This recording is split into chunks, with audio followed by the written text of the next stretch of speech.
Recording on है। तो अभी हमने दो लॉज ऑफ मोशन कवर किए, इनर्शिया, ऑब्जेक्ट एट रेस्ट और object in motion stays that way unless acted on by an external force. उसमें सिस्टम और सराउंडिंग का डिफरेंस पता होना चाहिए, कौन सा फोर्स एक्सटर्नल है कौन सा इंटरनल है। सेकंड हमने देखा F equal to M A वाला। और पी क्या होता है? मोमेंटम। मोमेंटम। ओके, तो पी जो होता है मोमेंटम, उसका रेट ऑफ चेंज क्या होता है? सर वो काइनेटिक एनर्जी। नहीं, काइनेटिक एनर्जी नहीं होगा। सो मोमेंटम जो होता है वो मास इनटू वेलोसिटी होती है। तो फोर्स जो एक्ट हो रहा है बॉडी पे, that is the rate of change of momentum, only if मतलब मास इज कांस्टेंट। ओके, तो इस केस में dp बाई dt जो है dmv बाई dt होता है। अभी इसमें दो कंपोनेंट्स होंगे, राइट? एक m dv बाई dt होगा और एक v dm बाई dt होगा। ओके, तो वो v dm by dt zero हो जाता है जब मास कांस्टेंट हो। तो इसीलिए फिर मतलब dp हाँ, by dt equal to m dv by dt हो जाता है, which is ma, which is the force that is acting on the body, मतलब net हमने m force. को कांस्टेंट मान लिया तो v by T acceleration m में। Yes. अभी ये m कांस्टेंट कब नहीं होता, कोई एग्जांपल आप सोच सकते हो?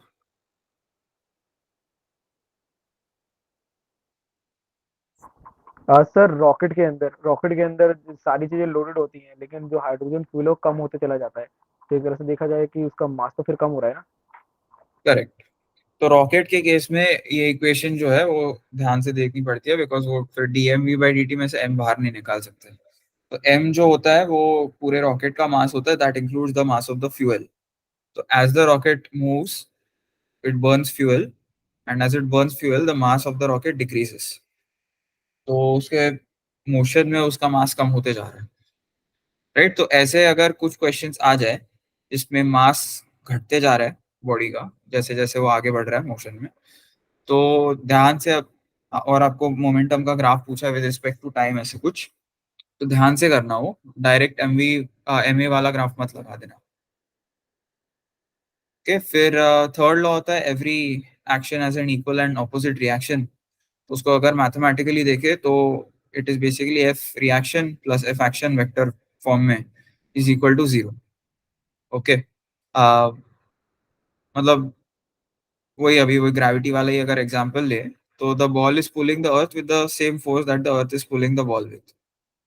ओके, सिमिलरली अगर मैं बॉल एक बाउंस कर रहा हूँ किसी सरफेस पे, तो जो नॉर्मल फोर्स लग रहा है बॉल पे, उतना ही नॉर्मल फोर्स सरफेस पे भी लगेगा बॉल से। ओके, तो कोई भी तो ऐसे सर फिर इंटरैक्शन। अर्थ जो है बॉल की तरफ क्यों नहीं चले जाती? अगर दोनों सेम फोर्स दे रहे हैं और उनके फोर्स इक्वल एंड अपोजिट है, तो फिर अर्थ क्यों नहीं बॉल की तरफ चली जाती, बॉल अर्थ की तरफ क्यों आती और है? जाती है ना बॉल की तरफ, और जाती है बॉल की तरफ, बट अर्थ का एक्सेलरेशन क्या होगा? जीरो। जीरो नहीं होगा, क्लोज टू जीरो होगा। क्यों? क्योंकि फोर्स जो है इक्वल है, but force divided by mass होता है एक्सेलरेशन। अभी एक केस में force divided by mass of ball होगा, इसीलिए बॉल का एक्सेलरेशन बहुत हाई है क्योंकि मास ऑफ बॉल कम है। और दूसरे केस में force divided by mass of earth होगा जो बहुत ज्यादा है। तो अर्थ का एक्सेलरेशन टुवर्ड्स द बॉल बहुत नेग्लिजिबल होगा compare two balls acceleration towards earth, but force same लग रहा है दोनों पे। अच्छा, सही है। सर मतलब अगर इन दोनों का इक्वल मास होता तो ये आपस में एक दूसरे की तरफ आ जाते, मैग्नेट की तरफ टकरा जाते।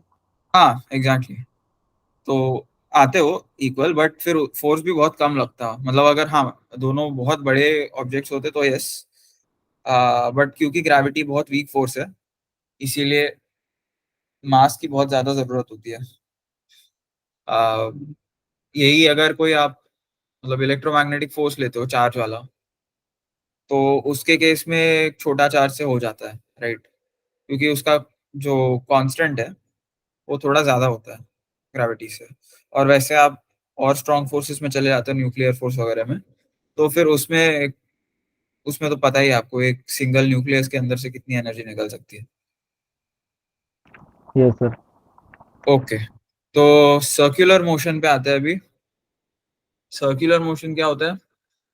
और motion in a sir circle. जब कोई भी एक बॉडी जो है ना एक सर्कल में मूव करे, सिंपल से यही कह सकते हैं।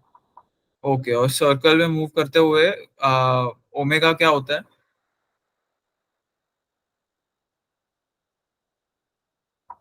सर वी बाय आर लिखा है आपने। नहीं, उसको कहते क्या है? Angular frequency. Angular momentum. नहीं नहीं, एंगुलर मोमेंटम नहीं होता है। एंगुलर वेलोसिटी, एंगुलर फ्रीक्वेंसी कह सकते हैं इसको। एंगुलर मोमेंटम कुछ और होता है, मार ओमेगा होता है। वो हम रोटेशनल मोशन में पढ़ेंगे। एंगुलर मोमेंटम बेसिकली मतलब लिनियर मोमेंटम क्या होता है? मास times linear velocity. Angular momentum वैसे सिमिलरली एंगल के केस में होता है, राइट? तो एंगुलर वेलोसिटी के केस में तो anyway omega is equal to V by R. अभी वी क्या है यहाँ पे?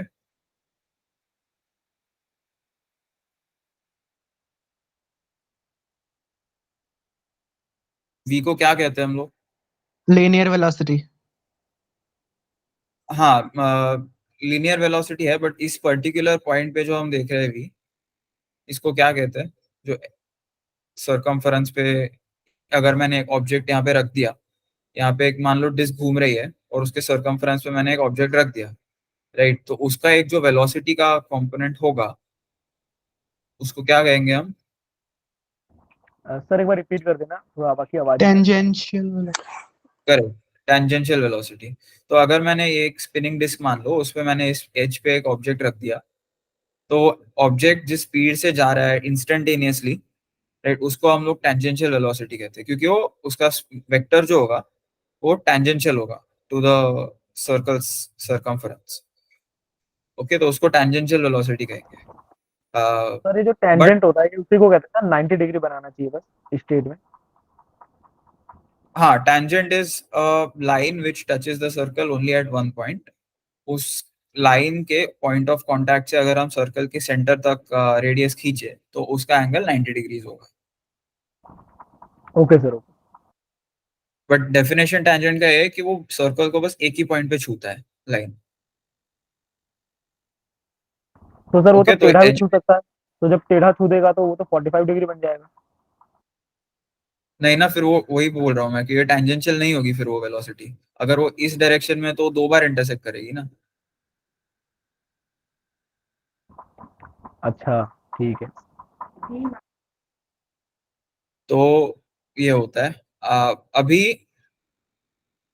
v जो होता है वेक्टर फॉर्म में, मान लो यहाँ पे एंटी क्लॉकवाइज डायरेक्शन में घूम रहा है, तो v इसका एट एनी पॉइंट मतलब इस पॉइंट पे लेफ्ट पे होगा, ठीक है।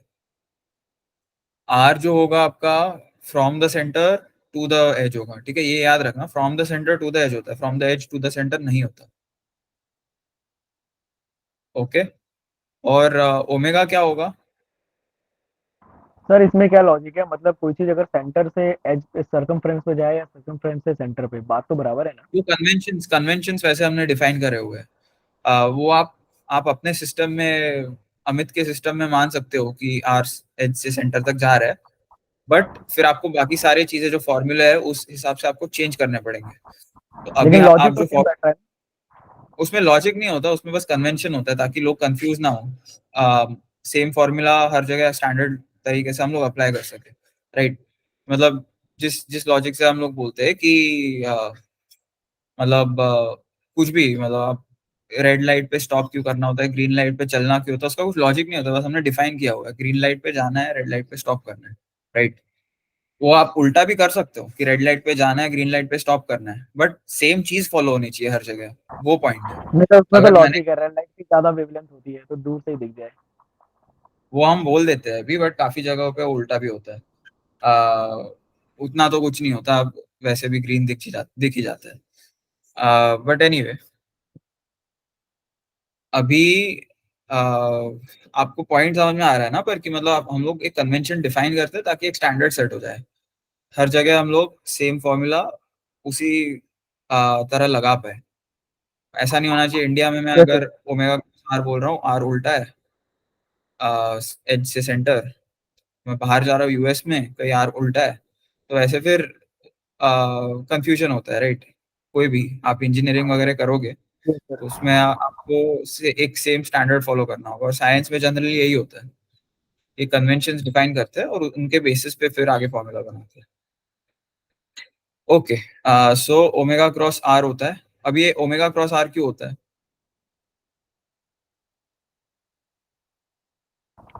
सर ओमेगा उसकी घूमने की स्पीड है और आर टोटल वो लेंथ है जो उसका सर्कमफेरेंस कवर करेगा। आर क्रॉस ओमेगा क्यों नहीं? सर मेरे अकॉर्डिंग तो बोल सर देना क्योंकि चाहिए आर क्रॉस ओमेगा। क्या सर क्या? अगर हम ओमेगा क्रॉस करेंगे तो जिस डायरेक्शन में एंगुलर वेलोसिटी होगी उसी डायरेक्शन में, मतलब उसके थोड़ा परपेंडिकुलर आएगी लेकिन थोड़ा उसी डायरेक्शन में मूव करेगी। लेकिन अगर आर क्रॉस ओमेगा होगा तो वो अपोजिट जाएगी ना, तो थोड़ा लॉजिक नहीं बैठेगा।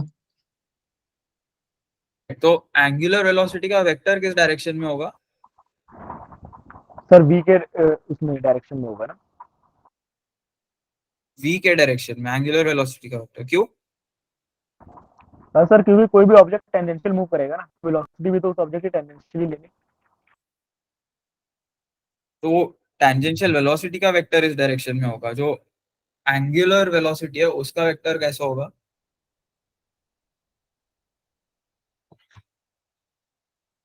आप ऐसे मान लो कौन से एक्सिस के अराउंड घूम रहे हो?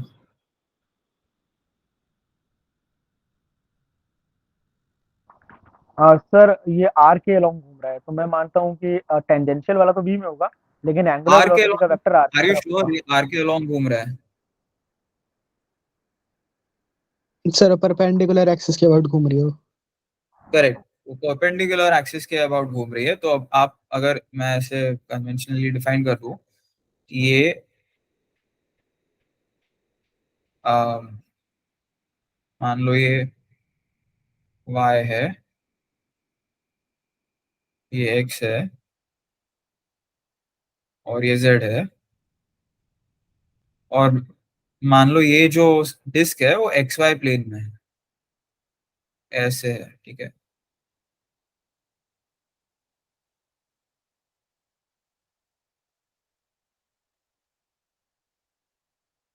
तो ये आर जो है, वो डिस्क जो है वो एक्स वाई प्लेन में है, और ओमेगा जो है वो जेड, ओमेगा का वेक्टर जो है वो जेड एक्सिस पे है। समझ में आ रहा है आपको? विजुलाइज कर पा रहे हो?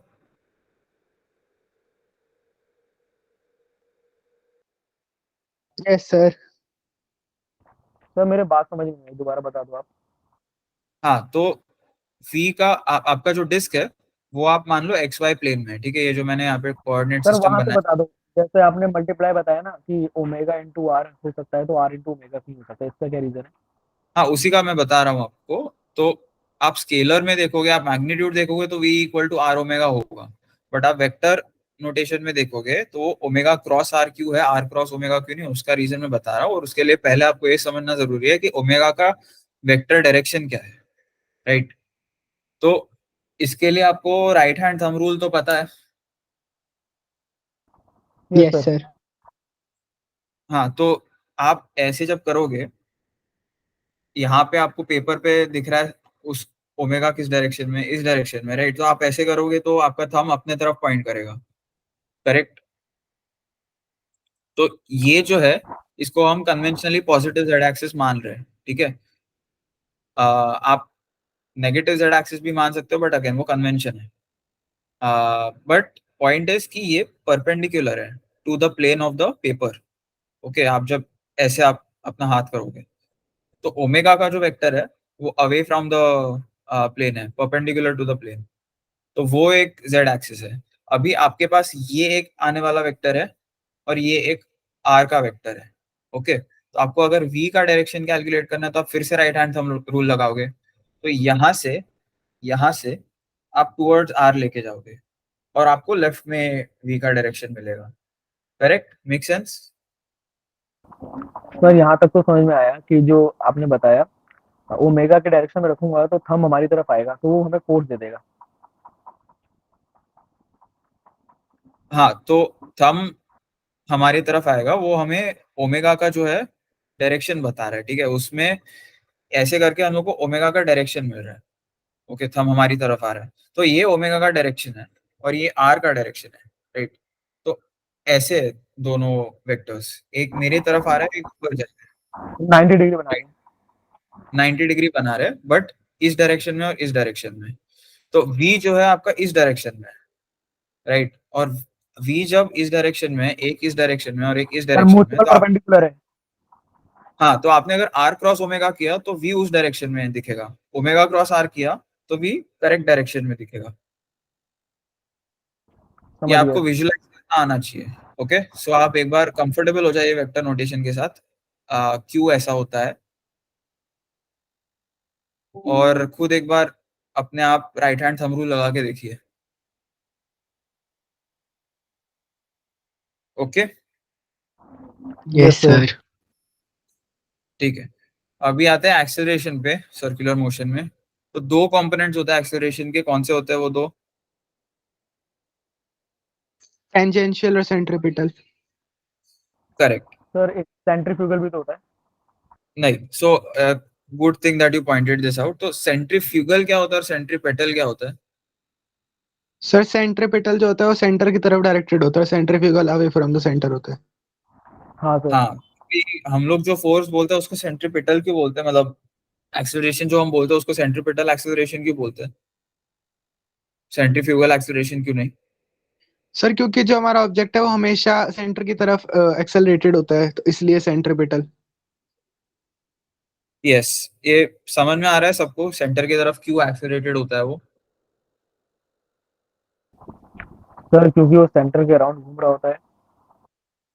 हाँ, सेंटर के अराउंड घूम तो रहा होता है, बट वो जा नहीं रहा है ना सेंटर की ग्रेविटी तरफ। ग्रेविटी मतलब उसे कोई बीच में ना, ग्रेविटी जिसकी ज्यादा होती है वो ऑब्जेक्ट होता है, जैसे सन। तो अर्थ घूमता है तो उसे अपनी तरफ खींचता है, लेकिन उसको वेलोसिटी उसे आगे ले जाती है, टेंजेंशियल वेलोसिटी। इस वजह से वो उसके तरफ घूमता रहता है, तो सेंट्रीपिटल होता है।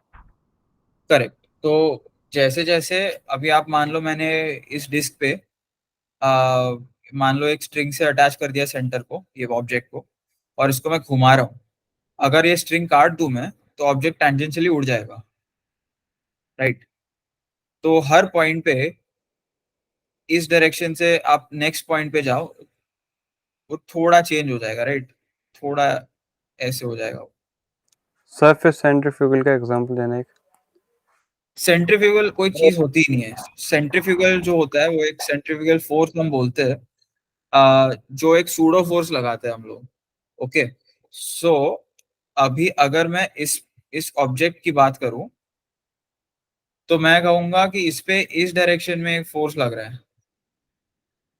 जिसको हम सेंट्रीफ्यूगल फोर्स कहेंगे।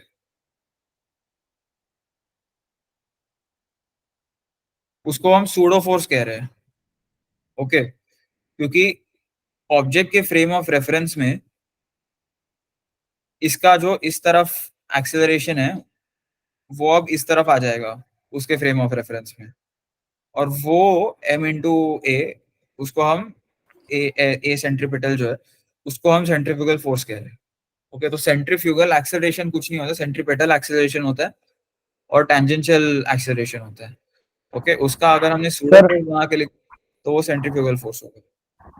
सर लेकिन जब हम वो बटर एक्सट्रैक्ट करते हैं तो उसके अंदर हम देखते तो हैं, जो वो जो होता है बटर वाला जो मिल्क होता है, वो साइड साइड जाने लगता है उसके, जो हम घुमाते हैं अपने हाथों से। तो सेंट्रीफ्यूगल फोर्स तो लग रहा है।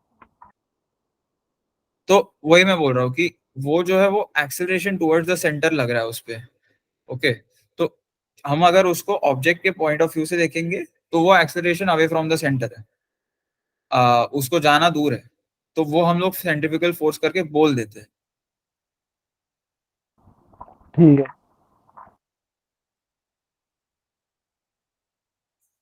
आप मान लो आपने एक स्ट्रिंग पे एक चीज बांध के उसको घुमाई जोर जोर से, राइट।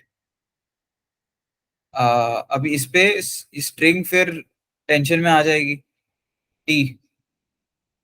ओके, और ये मान लो कुछ भी टेंजेंशियल वेलोसिटी से जा रहा है। तो अभी इस केस में अवे फ्रॉम द सेंटर कोई भी एक्सटर्नल फोर्स लग रहा है कि ऑब्जेक्ट पे?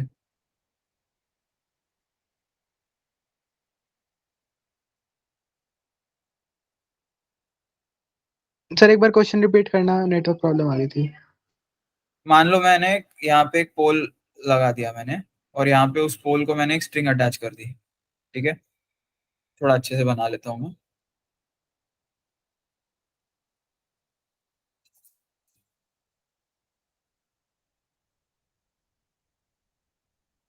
कि यहाँ पे एक ऐसे पोल रख दिया मैंने, उस पोल को मैंने एक स्ट्रिंग अटैच कर दी और इस स्ट्रिंग को एक ऑब्जेक्ट बांध दिया मैंने। ऑलराइट, और अभी मैं इसको इस डायरेक्शन में जोर से घुमा रहा हूँ कुछ ओमेगा से। तो अभी क्या होगा, ये घूमेगा तो फ्रॉम फॉर दिस ऑब्जेक्ट कौन से फोर्सेस एक्ट हो रहे हैं इस पे? सर एक तो सेंट्रीपिटल। टेंशन लग रहा है और ग्रेविटेशनल फोर्स लग रहा है जी।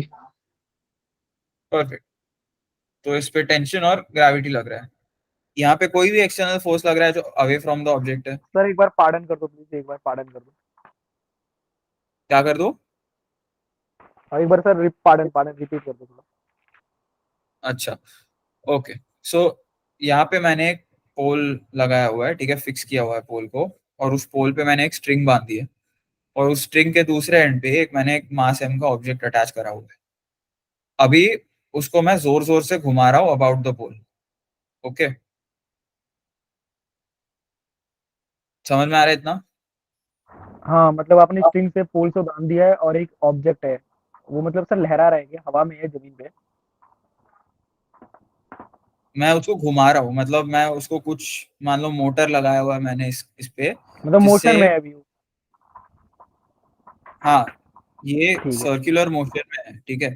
तो इसका मतलब इफेक्टिवली ये हॉरिजॉन्टल नहीं दिखेगी, ये थोड़ा ऐसे दिखेगा, मतलब स्ट्रिंग जो है वो थोड़ी सी वर्टिकल दिखेगी, ऐसे टाइप की। ओके, और ये ऐसे क्यों होगा? पहले जो डायग्राम बनाया था उसमें क्या गलत था? सर वैसा कभी असलील में होता ही नहीं है। क्यों नहीं होता? क्यों नहीं होता सर, सोचता हूँ थोड़ा। सर क्योंकि वो अनबैलेंस्ड फोर्स है ना एमजी, वो नीचे खींचेगा उसको। Correct, perfect. सो हाँ सर यही रीजन है।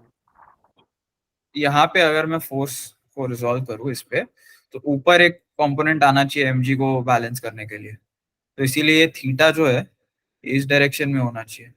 अगर स्ट्रेट हो गया तो ऊपर कोई फोर्स ही नहीं होगा एमजी को बैलेंस करने में, तो वो हो ही नहीं सकता। तो एनीवे, मान लो मैं इसको इस तरह से घुमा रहा हूँ, तो इस पे आउटवर्ड डायरेक्शन में कोई फोर्स लग रहा है क्या?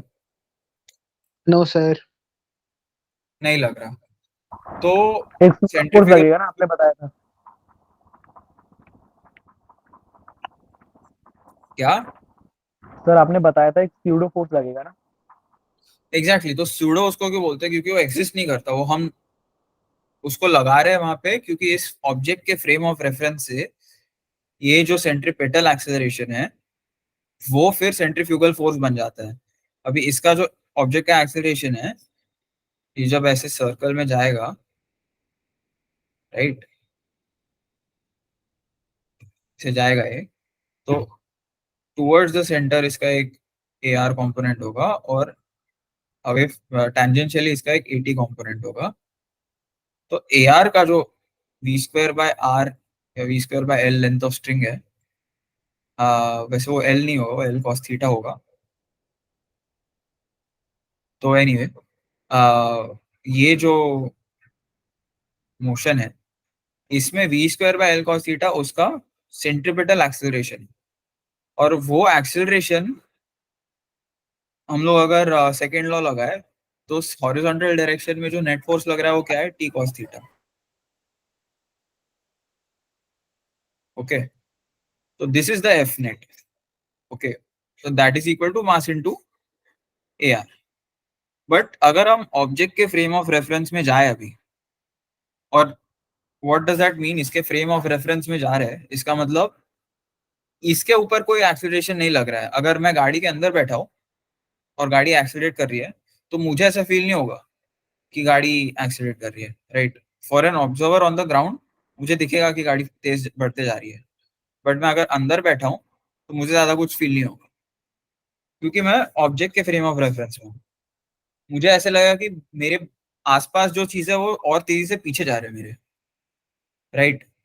तो उसी तरह से यहाँ पे अगर मैं इस ऑब्जेक्ट के फ्रेम ऑफ रेफरेंस में रहूं तो मुझे लगेगा कि मैं तो ओके उसी पोजीशन पे हूँ, पर मेरे पे और एक फोर्स लग रहा है बाहर की तरफ, और वो सूडो फोर्स है, राइट। तो ये जो एक्सीलरेशन ऑब्जर्वर, स्टेशनरी ऑब्जर्वर के पॉइंट ऑफ व्यू से था, वो ऑब्जेक्ट के पॉइंट ऑफ व्यू से बाहर की तरफ लगेगा। तो वो उस केस में सेंट्रीफ्यूगल फोर्स कहते हैं उसको, ठीक है। वो मास टाइम सेंट्रीपिटल एक्सेलरेशन होता है, but in the opposite direction. और इस केस में ओके सर। सेंट्रीपिटल एक्सेलरेशन, तो एफ नेट ये जो है वो एफ नेट है, और that is equal to mass times centripetal acceleration. पर अगर मैं ऑब्जेक्ट के फ्रेम ऑफ रेफरेंस से देखूं तो T cos theta minus M A R, ये आपका एफ नेट है, और this is equal to mass into A, और ए जीरो होगा क्योंकि ऑब्जेक्ट का फ्रेम ऑफ रेफरेंस है।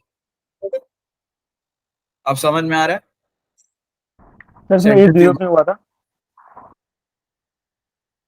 क्या क्या? इसमें ए जीरो क्यों हुआ था सर? क्योंकि ऑब्जेक्ट का फ्रेम ऑफ रेफरेंस है, मतलब ये जो केस है ये स्टेशनरी ऑब्जर्वर का केस है, और ये है ऑब्जेक्ट ऑब्जर्वर ऑन ऑब्जेक्ट, ठीक है। तो अगर मैं ऑब्जेक्ट पे बैठा हूं, मुझे तो लगेगा कि मेरा एक्सेलरेशन जीरो है, राइट। मुझे ऐसा लगेगा कि मेरे पे कोई फोर्स लगा रहा है उधर से। हाँ सर। तो वो फोर्स जो लगा रहा है दूसरे डायरेक्शन में कंपेयर टू टेंशन, तो टेंशन अगर इस डायरेक्शन में मैंने पॉजिटिव ले लिया, तो दूसरे डायरेक्शन में जो फोर्स लगा रहा है मेरे पे वो एम ए आर होगा, और वो दोनों का सम एफ नेट होगा, और that is equal to mass into acceleration, जो मेरे फ्रेम ऑफ रेफरेंस में जीरो है। ठीक है। ओके, तो इसमें कंफ्यूज मत होना एग्जाम में, ठीक है। और अभी वेक्टर नोटेशन में acceleration is a T plus A are. अभी ये दोनों जो है परपेंडिकुलर है टू ईच अदर, तो इनका मैग्नीट्यूड जो होगा वो root of sum of squares होगा। सर ये क्या था A T plus A R? ये एक्सेलरेशन का, नेट एक्सेलरेशन का वेक्टर है, tangential acceleration plus centripetal sir ये आर एक्सेलरेशन। स्क्वायर कैसे आता है ओमेगा? अच्छा। हाँ, तो ये जो है हाँ, तो ए टेंजेंशियल एक्सेलरेशन है आपका dv by dt, okay. At any instantaneous point आपका जो वेलोसिटी चेंज हो रहा है वो आपका टेंजेंशियल एक्सेलरेशन है, और सेंट्रीपिटल एक्सेलरेशन है आपका टुवर्ड्स द सेंटर, और उसको हम डिफाइन ऐसे करते हैं आर स्क्वायर ओमेगा, ओके। तो this is how it is defined. ये मतलब एसेंशियली, मतलब ग्रेविटी जैसे आप बोलते हो ना, gravity G M by R square क्यों होता है, वो बस नेचर में वैसे एग्जिस्ट करता है वो। सिमिलरली सेंट्रीपिटल एक्सेलरेशन भी आर स्क्वायर ओमेगा होता है, ओके। उसका कुछ डेरिवेशन एज सच नहीं है। सर आर स्क्वायर में मल्टीप्लाई में है, मतलब जितना डिस्टेंस बढ़ेगा उतना ही ज्यादा मतलब फोर्स से घूमेगा, राइट? आर तो कांस्टेंट होगा ना, क्योंकि सर्कल में घूम रहा है, तो सर्कल का रेडियस जो है वो कांस्टेंट ही होता है। नहीं नहीं, जैसे मान के चलिए एक रेडियस है वो कांस्टेंट है, लेकिन अगर मान के चलिए एक और वो है सर्कल है उसका रेडियस ज्यादा है, तो उस वाले रेडियस का तो ज्यादा होगा ना उस वाले सर्कल का एक्सेलरेशन। हाँ, तो उस केस में करेक्ट, उस केस में सेंट्रीपिटल एक्सेलरेशन ज्यादा होगा। और आप ये खुद मतलब इंट्यूटिवली सोच भी सकते हो कि मान लो ये स्ट्रिंग का एग्जांपल लेता हूँ, ये स्ट्रिंग अगर बहुत छोटी कर दूं मैं, ओके, तो कम फोर्स लगेगा, राइट, ऑब्जेक्ट पे। और अगर बहुत बड़ी कर दूं तो बहुत ज्यादा टेंशन लगाना पड़ेगा, राइट, मुझे उसको घुमाने के लिए उतने ही स्पीड से। आप राइट सर। खुद एक स्ट्रिंग से ट्राई कर सकते हो ऐसे घुमा के ऑब्जेक्ट को। जितनी बड़ी आप स्ट्रिंग करते हो उतना ज्यादा आपको फोर्स लगाना पड़ता है उस ऑब्जेक्ट को घुमाने के लिए, क्योंकि हाँ उतना ज्यादा फिर वो सेंट्रीपिटल एक्सेलरेशन होता है उसका, राइट, तो उतना ज्यादा टेंशन होता है उसका। सर, इसमें ना एक ना मुझे क्वेश्चन ये आया था माइंड में, जैसे आपने बताया था जैसे प्रणव भाई ने बताया था एमजी नीचे लग रहा है तो वो ऑब्जेक्ट नीचे जाएगा। सर लेकिन जो हेलीकॉप्टर होते हैं उनके जो पंखड़ी होती है, और जैसे हमारे पंखे घरों में होते हैं, वो क्यों नहीं सर नीचे फिर झुक जाते हैं? वो तो एकदम स्ट्रेट चलते हैं यार जैसे आपने पहले बनाया वो था। थोड़ा सा देखो, I I agree with your point. तो वो फ्लूइड मैकेनिक्स का क्वेश्चन हो जाता है उसके बाद, क्योंकि उनके ब्लेड जिस तरह से डिजाइन करते हैं कि एयर का जो प्रेशर है, राइट, उसका एक डिफरेंशियल क्रिएट होता है जो एयर के फ्लो को पर्टिकुलर डायरेक्शन में फोर्स करता है। तो प्रेशर डिफरेंशियल की वजह से एयर इस डायरेक्शन में आता है। अभी फैन जो है उसके ब्लेड्स उस तरह से डिजाइन होते हैं, वो जब घूमेगा तो ऊपर और नीचे उसका एक प्रेशर डिफरेंशियल क्रिएट होगा जिसके वजह से एयर नीचे जाएगा। ओ तो ये वो ठीक है। सिर्फ मैकेनिक्स का क्वेश्चन नहीं होता, वो उसमें फिर थोड़ा फ्लूइड डायनामिक्स भी आ जाता है, और मतलब हाँ, मैकेनिकल इंजीनियर्स, एरोस्पेस इंजीनियर्स, ये सब इसके एडवांस चीजें पढ़ते रहते हैं। Okay sir.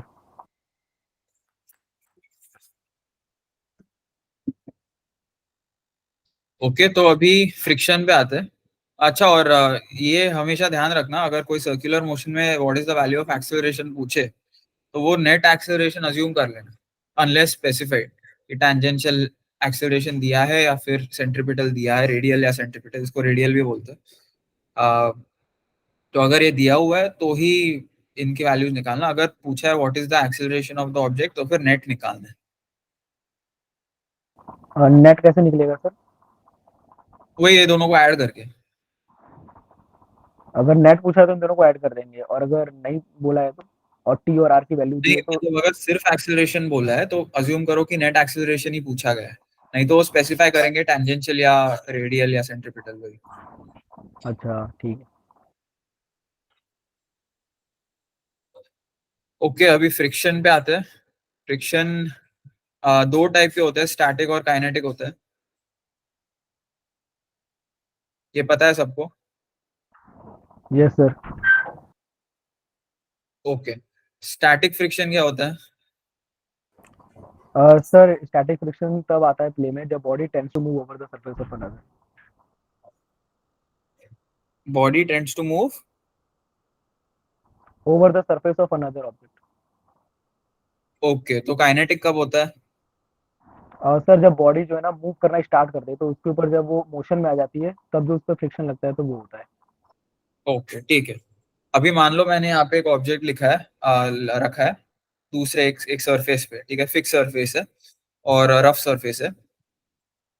अब मान लो कि इसका फोर्स एक लगा रहा हूँ मैं ऑब्जेक्ट पे, जो है के टी, के कोई कांस्टेंट है जिसके डायमेंशंस मतलब अकॉर्डिंगली अप्रोप्रिएट है, टाइम्स टी, टी जो है टाइम है। तो initial time T equal to 0 से स्टार्ट कर रहा हूँ मैं फोर्स लगाना इस डायरेक्शन में। तो अभी मुझे आप बता सकते हो कि फ्रिक्शन का कर्व जो है, ग्राफ, वो कैसा दिखेगा? सर मतलब मुझे आपका क्वेश्चन थोड़ा क्लियर नहीं हुआ। ये ऑब्जेक्ट रखा हुआ है, आपने फोर्स लगाया, तो मतलब आप इसका स्टैटिक जो फ्रिक्शन है वो ओवरकम करना चाहते हैं। हाँ, मैं उसको फोर्स लगा रहा हूँ जो स्टेडीली इंक्रीज हो रहा है विद टाइम, ठीक है, तो वो फोर्स का वैल्यू के टी है, तो के कांस्टेंट है यहाँ पे। ठीक है सर, तो मतलब सर उसका फोर्स को आपको ओवरकम करने के लिए फोर्स बढ़ाना पड़ेगा जब तक वो स्टैटिक फ्रिक्शन ब्रेक ना हो जाए। तो सर लिमिटिंग का ग्राफ बनेगा, लिमिटिंग फ्रिक्शन का। तो ये जो मैंने ग्राफ बनाया वो सही है क्या? सही है सर, बस वो थोड़ा डेप्थ पे डिपेंड करता है आप कितना लेते हो, यूजुअली कम ही होता है वो। सर कंफर्म नहीं कर पाऊंगा कि सही है, क्योंकि ग्राफ का मुझे आइडिया नहीं है। मतलब कह सकता हूँ हाँ, अगर वैल्यूज बढ़ रही हैं टाइम के साथ, फोर्स भी बढ़ रहा है, तो ग्राफ ही सही है। मतलब तो सही है या नहीं? ये शेप सही है, सही है या नहीं? सही सर है मेरी सर। तरफ से सही है। ओके, तो अभी ये रीजन में जो फ्रिक्शन लग रहा है वो क्या होगा? सर कौन से? कौन से सर? यहाँ तक, इस पॉइंट तक। सर वो लिमिटिंग फ्रिक्शन होगा ना। तो ये स्टैटिक फ्रिक्शन होगा। सर आप उस पॉइंट की पूछ रहे हो ना जहां तक ये हमने इसे ब्रेक किया है। यहाँ तक, इस पॉइंट तक, टोटल पूछ रहे जो जो फ्रिक ये जो पूरा रीजन है, ये हैं? हाँ पूरा ये जो स्टैटिक रीजन होगा है, सर, स्टैटिक। तो इस रीजन में पूरा स्टैटिक फ्रिक्शन होगा, ठीक है। और उस स्टैटिक फ्रिक्शन की वैल्यू क्या होगी? मान लो इसका वो है, मान लो coefficient of friction mu S और म्यू के है स्टैटिक और काइनेटिक के लिए, तो इस केस में इसकी वैल्यू क्या होगी? सर ये आइडिया नहीं है सर, क्या होगी इसकी वैल्यू। सोचो सोचो, सिंपल है। फोर्स केटी लगा रहा हूं मैं, हाँ। फ्रिक्शन लग रहा है इस पे। अच्छा सर, के जो है वो है क्या, जो के फ्रिक्शन को। कांस्टेंट है। हम्म, यहाँ पे फ्रिक्शन के कोएफिशिएंट म्यू एस और म्यू के है। तो फोर्स यहाँ पे जो फ्रिक्शन लग रहा है ऑब्जेक्ट पे इस टाइम तक, जहां तक स्टार्ट आपने कहा स्टैटिक फ्रिक्शन चल रहा है, तो वो फ्रिक्शन की वैल्यू क्या होगी, मतलब इस कर्व का इक्वेशन क्या होगा स्ट्रेट लाइन का। सर ऐड कर देंगे। क्या ऐड करेंगे?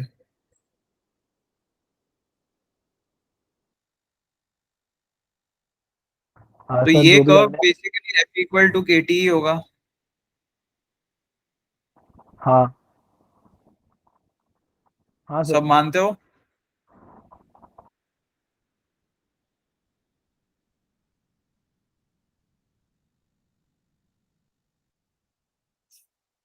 ये क्लियर है सबको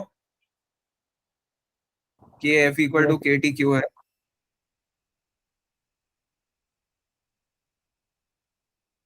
बताओ अमित, क्यों है के टी?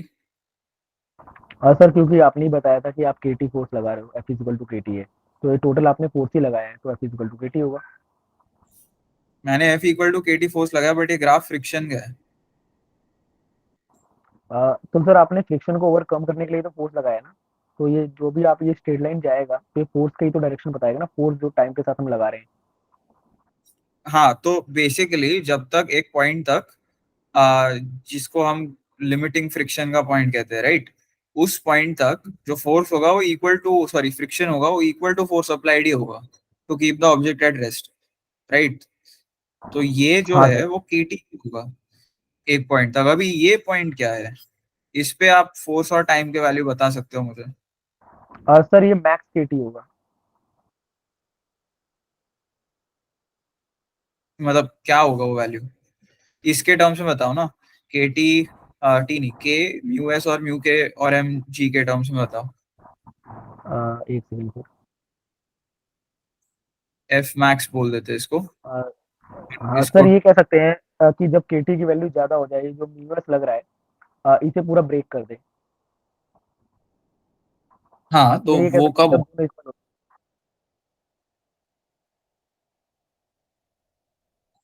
तो आपको दो चीजें निकालनी है, एक एफ मैक्स की वैल्यू और एक टी मैक्स की वैल्यू। Yes sir.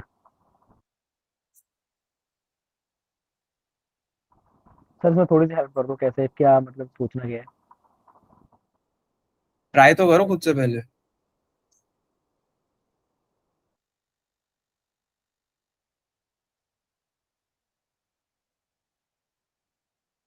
हाँ सर, मैंने केटी लगाया तो अपोजिट में भी तो मुझे केटी फोर्स ही मिलेगा।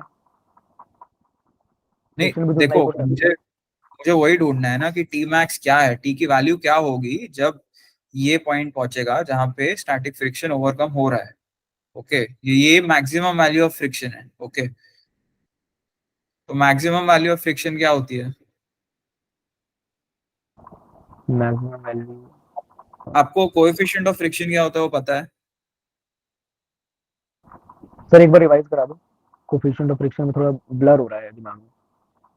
तो कोएफिशिएंट ऑफ फ्रिक्शन होता है कि दो कोई भी ऑब्जेक्ट्स हो, रफ ऑब्जेक्ट्स, उनके बीच में एक कोएफिशिएंट ऑफ फ्रिक्शन होता है, which is basically the value that, मतलब multiplied by the normal force, that is the value of the limiting friction that is applied by one object on the other. Sir, ठीक है। मतलब अब आसान भाषा में मतलब क्या होगा कि मतलब दोनों ऑब्जेक्ट जो फोर्स लगा रहे हैं एक दूसरे पे, वही।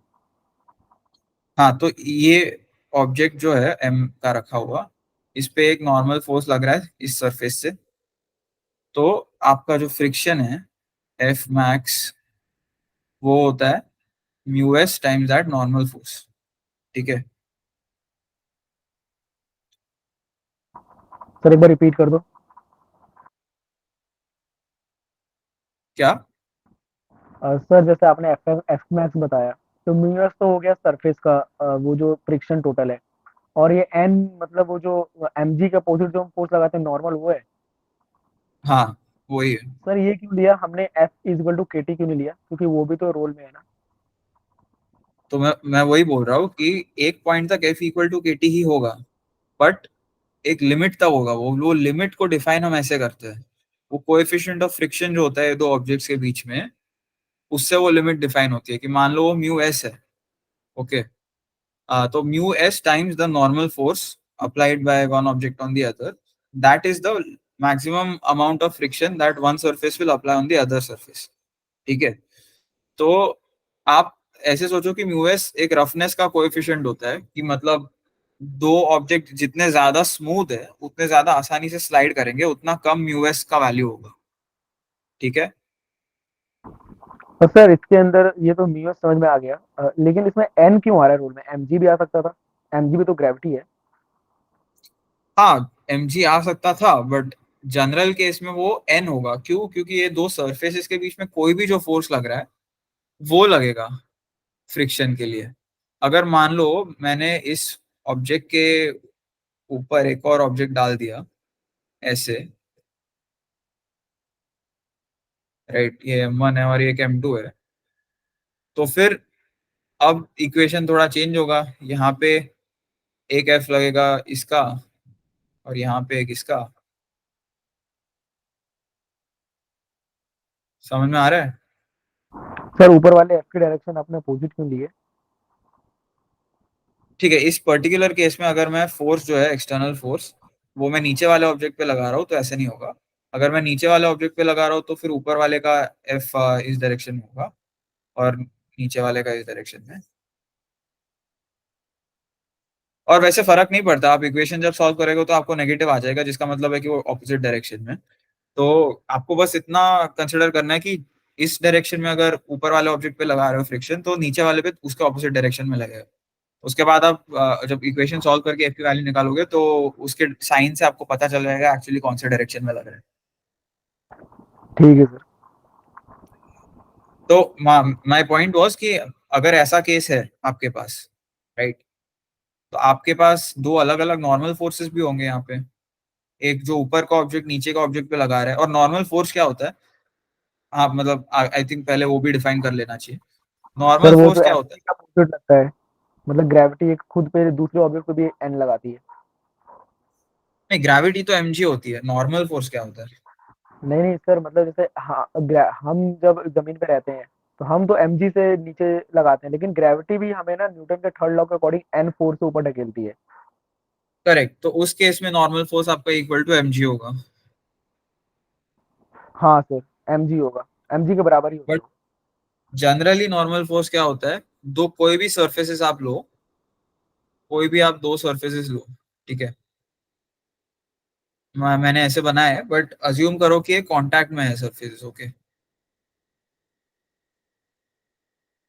एकदम क्लोज दो सरफेसेस है कि कुछ और सर ऑब्जेक्ट इनके से बीच में कोई अटैच। गैप नहीं है ना? क्या? इनके बीच में गैप है या नहीं है? नहीं है गैप, वो मैं अभी बस आपको एक्सप्लेन करने के लिए बता रहा हूँ। ठीक है, तो ये जो फोर्सेस मतलब सरफेसेस है, आप माइक्रोस्कोपिक स्केल पे देखोगे तो इन पे ऐसे ऐसे छोटे छोटे बम्प्स होंगे। ठीक है, वो इंटरलॉकिंग परफेक्टली, हो जाती है सर। हाँ इंटरलॉकिंग होती है। इन दोनों में एक जो इंटरेक्शन होता है ये बम्प्स के वजह से, ग्रूव्स के वजह से होता है। और कोई हाँ, भी rigid and groove. Perfectly smooth नहीं होता। अभी अगर दो कोई भी ऑब्जेक्ट्स कांटेक्ट में है तो उनका जो सरफेस जिस प्लेन में है, कॉमन सरफेस जिसको हम कहते हैं, क्योंकि अगर वो कांटेक्ट में है तो एक सरफेस उनका कॉमन है, और वो कॉमन सरफेस का जो प्लेन है, राइट, तो मान लो वो प्लेन कुछ इस डायरेक्शन में है।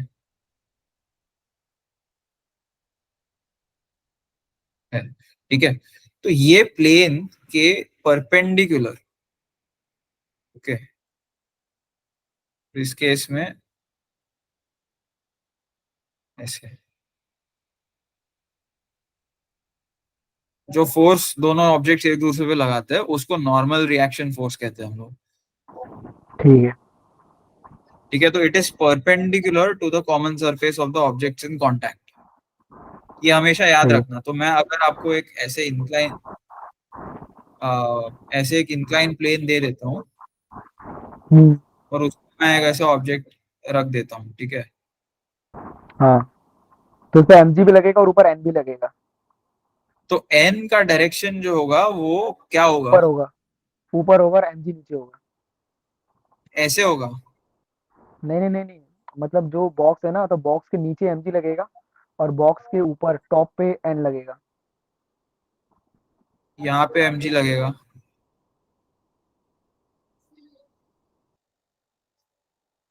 और सर mg के या अपोजिट में n लगेगा। ऐसे,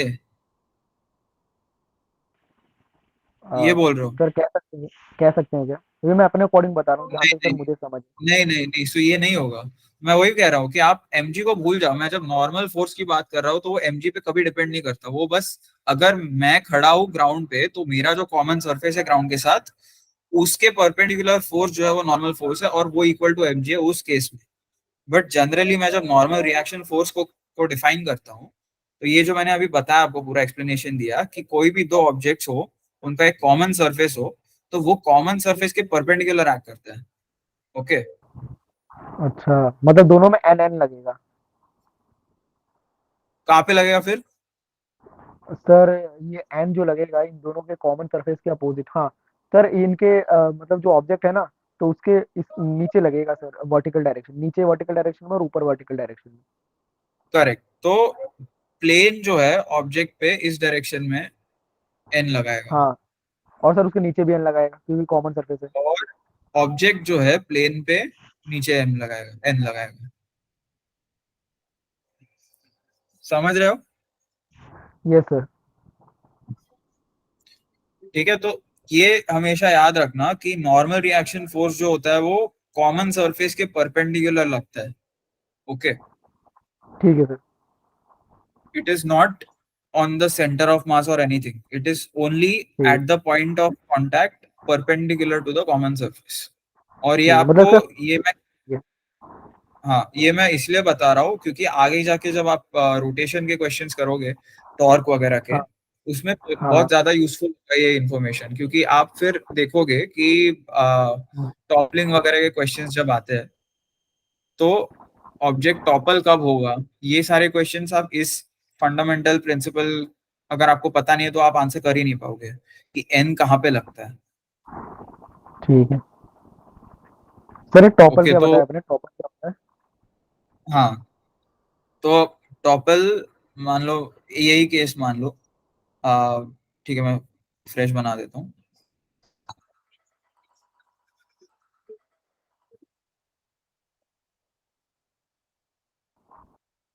ठीक है।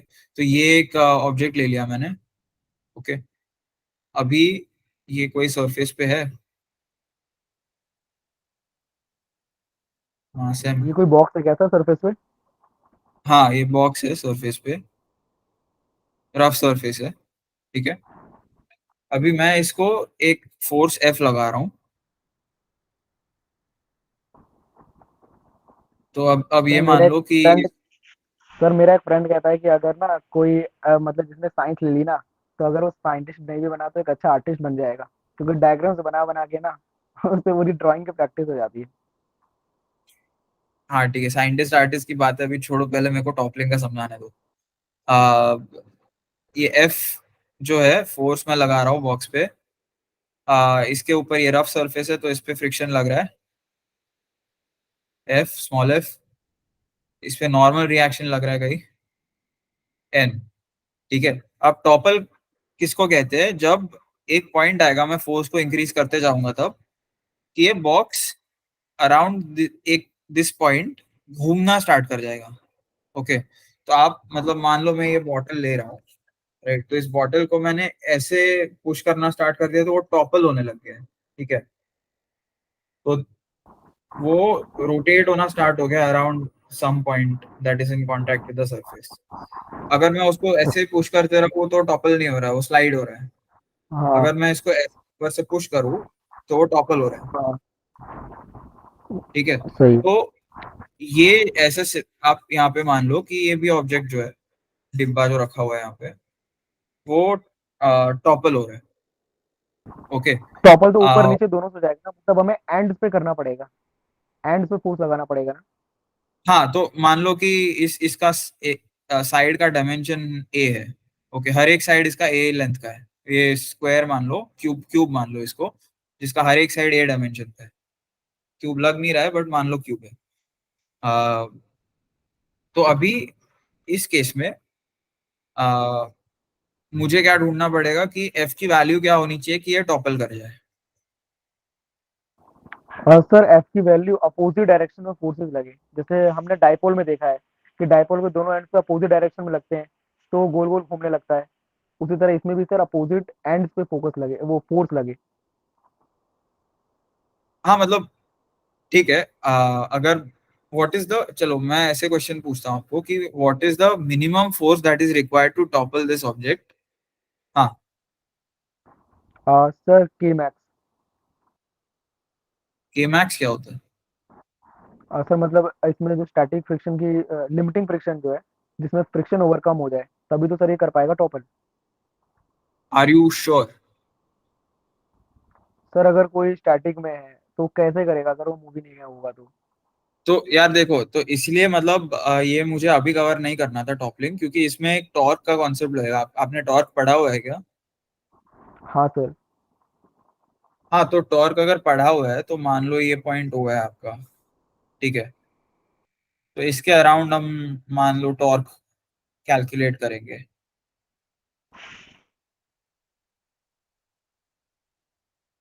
क्योंकि मैंने वो वाला टॉपल पढ़ा है, जब टॉर्क ऑन अ डाइपोल। क्या? Torque on a dipole. Torque, हाँ वही टॉर्क अबाउट ओ की नहीं वैल्यू सर, अगर वो हम लोग। मैंने टॉर्क वो पढ़ा है जो डाइपोल पर टॉर्क लगता है ना, वो वाला टॉर्क, और जो हाँ सर तो उससे वो रिप्रेजेंट करते टॉर्क होती तो सेम ही चीज है ना, मतलब आपने पढ़ा होगा तो मतलब कॉन्सेप्ट भी पता होगा ना टॉर्क का। हैं। ये सर। क्या होता है टॉर्क? सर मतलब अगर कोई भी अगर दो एंड्स हैं, और कोई भी अगर मान के चले कोई बॉल है, अगर हम उसे एक अगर उसके मोमेंटम देते हैं और वो स्पिन कर जाती है, जैसे सर नॉर्मल डाइपोल की कंसिडर में समझाऊं, तो जैसे डाइपोल होता है, एक तो पॉजिटिव होता है, एक पे नेगेटिव होता है। तो जब उस पर फोर्स लगता है तो सर वो ना घूमना स्टार्ट कर दे जाती है, स्पिन करना, तो उसी को हम टॉर्क कहते हैं। इसका फॉर्मूला होता है पी साइन थीटा में। हाँ मतलब ओके, तो डाइपोल के केस में वो होता है, तो उसको हम लोग टॉर्क क्यों कहते हैं? क्योंकि फोर्स के वजह से उसका एक एंगुलर वेलोसिटी आ रहा है या एंगुलर हाँ एक्सेलरेशन आ रहा है। ओके, तो जो एंगुलर एक्सेलरेशन है, वो क्या है? लाइक जो टॉर्क है वो क्या है? वो उसको हम लोग force times the distance from the axis कहते हैं। तो अभी अगर मैं इस एक्सिस के आसपास आर पार टॉर्क कंसिडर कर रहा हूँ कि ये जो थ्रू द पेपर कंसिडर करो, एक एक्सिस जो ओ से पास कर रही है through the paper, okay, perpendicular to the plane of the paper. तो उस एक्सिस के अराउंड एफ मिनिमम का टॉर्क क्या होगा?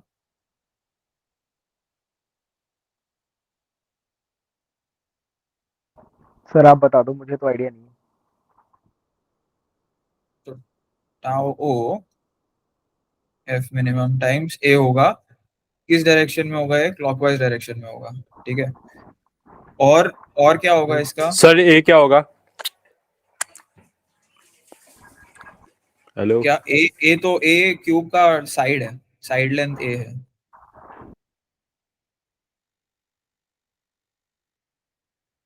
ओके, तो ये क्लॉकवाइज डायरेक्शन में होगा, ऑलराइट। सर, और सर दूसरा एक, क्लॉकवाइज क्यों होगा, एंटी क्लॉकवाइज क्यों नहीं होगा? हाँ, तो आप अभी विजुअलाइज करो, मैंने फिर से बॉटल का एग्जांपल दे रहा हूँ। तो जो दिख रहा है क्या बॉटल अच्छे से? हाँ सर दिख रहा है। हम्म, तो ये जो बॉटल है इसका यस सर। ये पॉइंट ओ है, ओके। Yes sir. तो मैं इसको अगर ऐसे फोर्स इस डायरेक्शन से फोर्स दे रहा हूँ, हम्म। तो कौन से डायरेक्शन में टॉपल हो रहा है? सर आगे फॉरवर्ड, हाँ, मतलब तो एंटी अबाउट क्लॉक। ओ क्लॉकवाइज हो रहा है ना वो, क्योंकि अबाउट ओ वो ऐसे घूमेगा। अच्छा सर, वो कैमरे की तरफ से एंटी क्लॉकवाइज दिख रहा था, हाँ क्लॉकवाइज। ओके, हाँ, तो हाँ, तो इसी वजह से उसको हम लोग क्लॉकवाइज बोल रहे हैं। और वेक्टर नोटेशन में आप जब देखोगे इसको तो वो आर क्रॉस एफ होगा। ओके, ठीक है सर, ये बता आर देते आप, एफ मिन जो है वो क्या था? एफ मेन है minimum force required to topple this object, that is F min. अच्छा, मतलब सर इसकी कोई लिमिट होती है कि ये कितना भी हो सकता है एफ मिन? हाँ, मैं वही वही वही कैलकुलेट कर रहे हैं हम लोग कि मिनिमम फोर्स कितना रिक्वायर्ड होगा इसको टॉपल करने के लिए। ठीक है। ठीक है, अभी यहाँ पे ये सोचो कि जब टॉपल करेगा आ, तब कौन से फोर्सेस का टॉर्क लग रहा है इस पे। सर एम जी लगेगा, एन एन। एम जी लग, वेरी गुड। और सर ठीक जो है, तो अप्लाइड फोर्स है वो लगेगा। हाँ, अप्लाइड फोर्स का तो लिख दिया ना मैंने, यहाँ पे क्लॉकवाइज है, force times distance from the force from the axis. और ये जो डिस्टेंस होती है वो हमेशा परपेंडिकुलर डिस्टेंस होती है। ठीक है, तो ये ये वाले जो फोर्स की लाइन है उसके परपेंडिकुलर डिस्टेंस लिया है हमने, हम लोग ऐसे कोई ये वाली डिस्टेंस ये वाली डिस्टेंस कंसिडर नहीं करेंगे। ठीक है।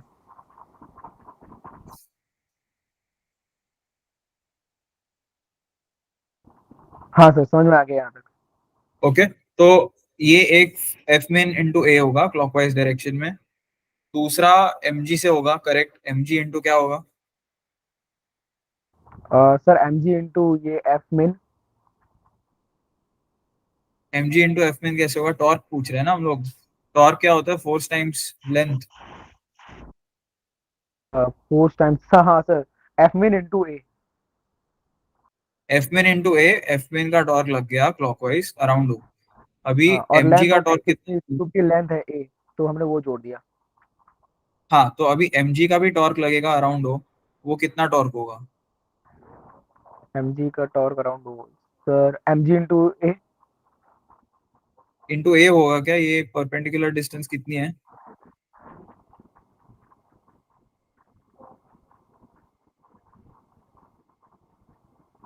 ये A/2 है ना? सर आपने, हाँ ए बाई टू, तो m ji into a by two. Correct, तो अभी ये m ji into a by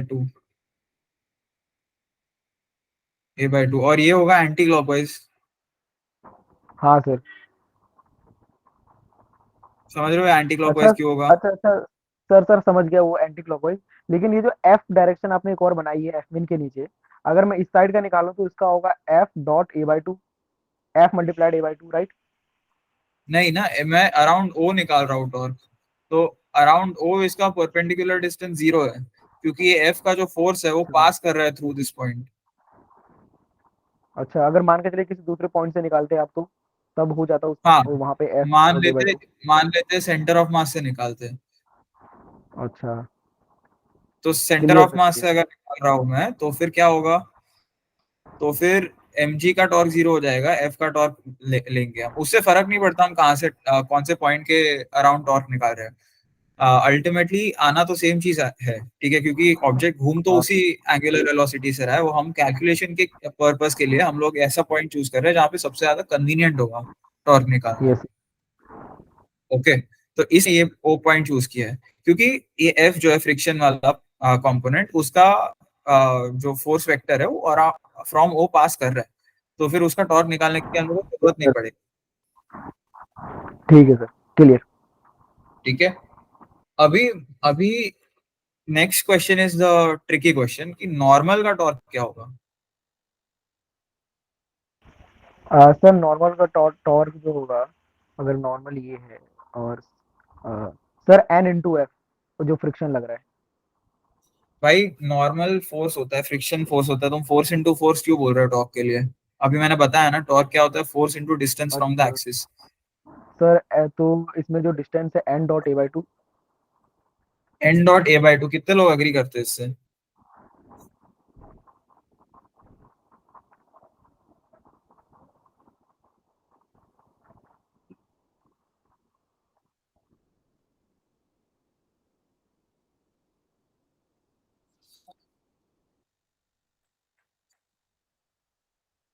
अच्छा, ठीक है, n dot a by two नहीं होगा, क्योंकि जब टॉपलिंग का केस होगा, आप ऐसे, अगेन फिर से मैं बॉटल दिखाऊंगा आपको। आप ऐसे विजुलाइज करो कि टॉपल जस्ट जब स्टार्ट हो रहा है होना, तो बॉटल का पॉइंट ऑफ कांटेक्ट एक ही बचता है। ठीक है। ठीक है, तो उसका सरफेस जो कांटेक्ट में है ग्राउंड के साथ, वो बस वही टॉपलिंग पॉइंट पे होता है। समझ पा रहे सर हो? मतलब बोतल है, आपने ऊपर से उसे फोर्स लगाया, फिर अम, ठीक है, तो यहाँ से मैंने अगर फोर्स लगाया तो वो टॉपल होना हाँ स्टार्ट हो रहा है। ठीक है, हाँ हो रहा अब वो अराउंड दिस पॉइंट हो रहा है, करेक्ट? है।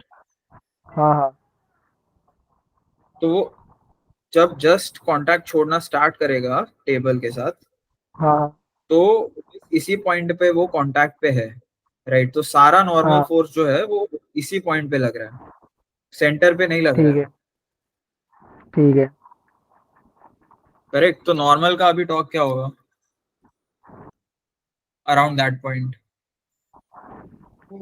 सर आपने ऐसा बताया कि जो बोतल है, बोतल से मैं ऊपर से फोर्स लगा रहा हूँ, तो नीचे जो है वो आगे बढ़ रहा है, तो जो सारा जो वो है फोर्स, वो एक पॉइंट पे आके इकट्ठा हो गया, जहाँ से वो फिर रिवॉल्व जो घूमना स्टार्ट करेगा।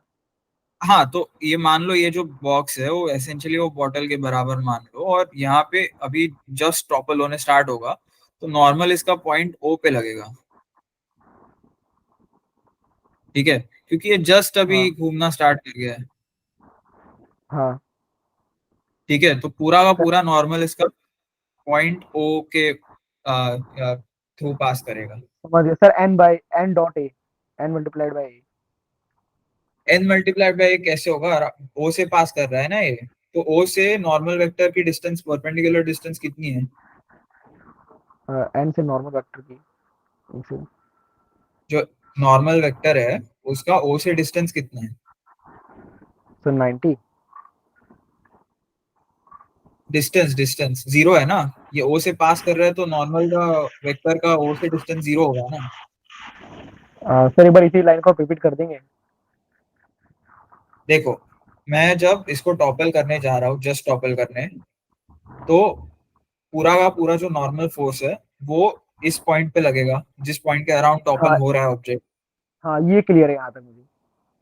तो अभी अगर इस पॉइंट के अराउंड टॉपल हो रहा है ऑब्जेक्ट और इसी पॉइंट पे नॉर्मल फोर्स लग रहा है, तो हाँ इस फोर्स का क्या होगा अराउंड दिस पॉइंट?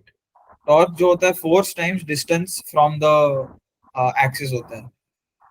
तो तो अगर डिस्टेंस। ये मेरा पॉइंट है और हाँ ये मेरा फोर्स ऐसे लग रहा है, बिल्कुल ऐसे कोई फोर्स लग रहा है मेरा, ठीक है, हाँ एफ, तो जो मेरा टॉर्क होगा अबाउट ओ, ये आर मान लो, तो अबाउट ओ जो टॉर्क है टाउ, टाउ ओ, तो टाउ ओ मेरा होगा आर क्रॉस एफ। ठीक है, वेक्टर नोटेशन है, अच्छा। स्केलर में वो होगा एफ इंटू आर। ओके, या आर इंटू एफ, जो कुछ भी लेना बोलो। यहाँ से रिवॉल्व कर रहा है, और हाँ सर, तो यहाँ पे जो टाउ लग रहा है, ये जो आपने बताया यहाँ से रिवॉल्व करेगा, वो तो पॉइंट एन हो गया, राइट?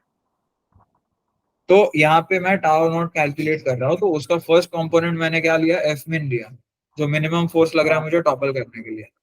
अब वो एफ हाँ मिन इंटू मैंने ए लिया, और वो मैंने ए क्यों लिया? क्योंकि मिनिमम फोर्स तभी लगेगा जब मैं सबसे ऊपर के पॉइंट पे लगाऊंगा फोर्स। अगर मैं बहुत नीचे फोर्स लगाऊं तो टॉपल करने के लिए बहुत ज्यादा फोर्स लगेगा मुझे, क्योंकि मोमेंट का जो आर्म है, जो ए है, उसका वैल्यू कम हो जाएगा।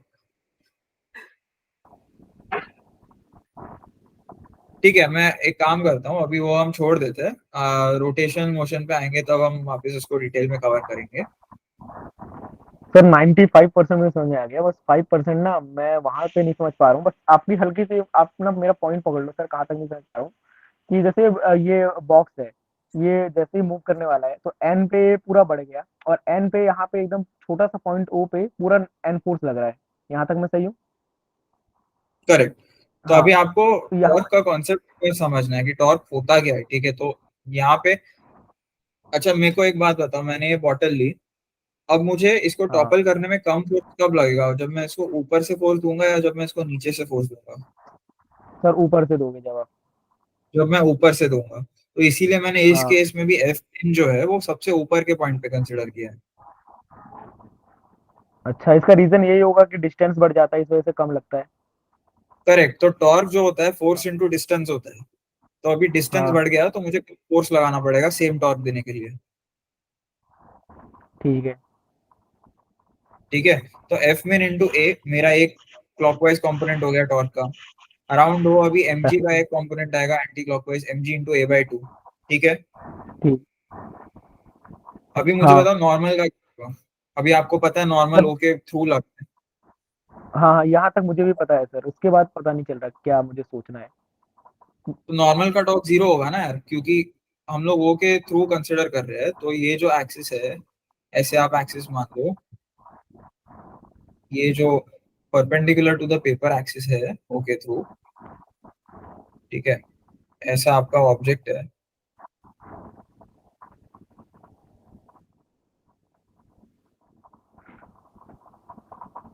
तो इसका जो अराउंड दिस एक्सिस है हाँ टॉर्क जीरो होगा, क्योंकि नॉर्मल वेक्टर जो है ये जो वेक्टर है नॉर्मल का, इसका और इस एक्सिस के बीच में कोई डिस्टेंस है ही नहीं। फोर्स और इस एक्सिस नहीं। के बीच में ए डिस्टेंस है, एम जी और इस एक्सिस के बीच में ए बाई टू डिस्टेंस है। हाँ। ठीक है। तो अच्छा, बस यही दो फोर्सेस लगेंगे उस पे और टॉर्क्स लगेंगे उस पे अबाउट हो। मतलब एन वाला नहीं लगेगा। एन वाला नहीं लगेगा, बट आपको समझ में आ गया ना क्यों? हाँ, क्योंकि सर वो एक्सियल हो रहा है एक तरीके से, मैं कह सकता हूँ ना एक्सियल। क्या?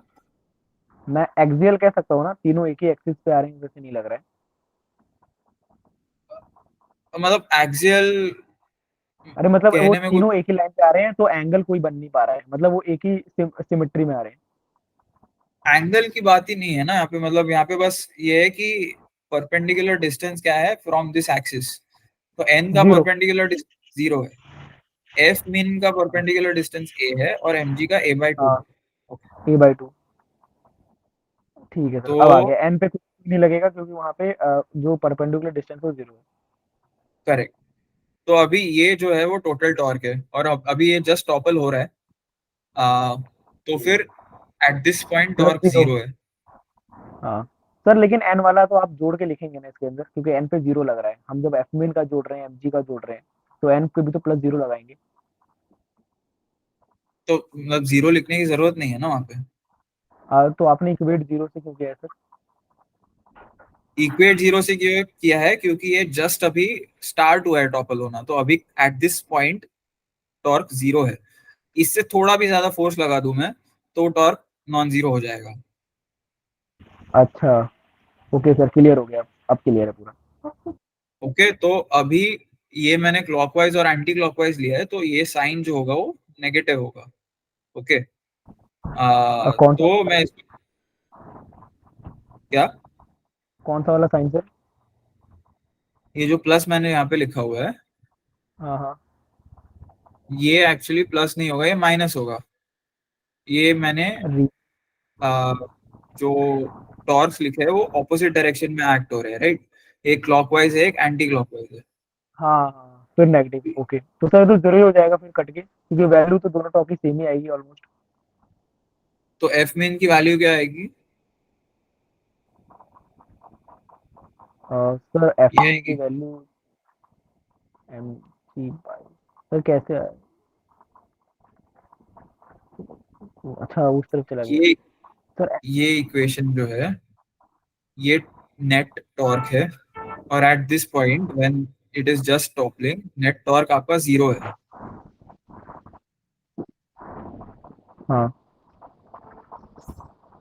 तो नेट टॉर्क अगर जीरो है तो इसका मतलब ये दोनों जो कंपोनेंट्स है वो इक्वल है, इक्वल एंड ऑपोजिट है।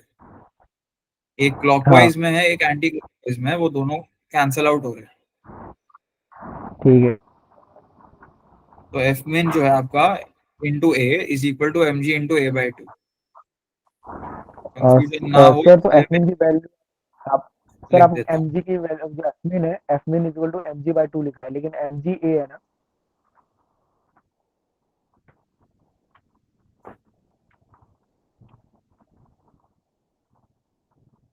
ठीक है, तो एनीवे तो minimum force required to topple will be mg/2। अभी वापस इस पे आते हैं। सर काफी मैं बड़ा उसमें एक हमने। चीज पूछ रहा था सर। हाँ बोलो। हाँ सर, मैं उसमें एक चीज ये लास्ट में पूछ रहा था कि जैसे एफ मिन जो टाउ नॉट है, वो आपने लिखा F min dot a multiplied by a minus m g a by two. तो इसमें एफ मिन की जो वैल्यू है वो आपने एम जी बाई टू लिखी, लेकिन m g a by two लिखा है ना टाउ नॉट पे तो। हाँ, तो एफ में इंटू ए भी लिखा हुआ है ना मैंने, वो ए कैंसिल हो जाएगा। अच्छा, मतलब दोनों के कैंसिल हो गए, सही है। और फिर एफ मिन की वैल्यू उस तरफ पॉजिटिव जाके एम जी बाई टू हो गई। करेक्ट। राइट सर, हो गया सर, क्लियर अब पूरा समझ आ गया सर। ठीक है, अभी ये केस है बस जब ट्यूब है और दोनों सब साइड सेम है, ये तब केस है। ठीक है, अगर आपको डायमेंशंस अलग अलग दिए हुए हैं तो वो अकॉर्डिंगली वैसे ए कैंसिल आउट नहीं होगा, फिर यहाँ पे एफ मिन इंटू कुछ हाइट आएगा, वहां पे एम जी इंटू कुछ हाफ ऑफ विड्थ आएगा, और वो आपको अकॉर्डिंगली मॉडिफाई करना है इक्वेशन।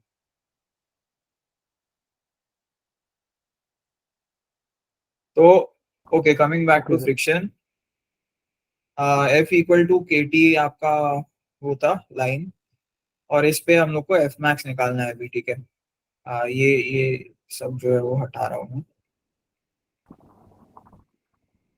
सर एक ना मैं एक जनरल पढ़ रहा था, तो एक्चुअली ये मैंने एक फैक्ट मुझे पता चला कि फ्रिक्शन जो है ना एक तरह से हाइपोथेटिकल मुझे लगता है, कि फ्रिक्शन जैसा कंसेप्ट है ही नहीं, हमें बेवकूफ बना रहे हैं।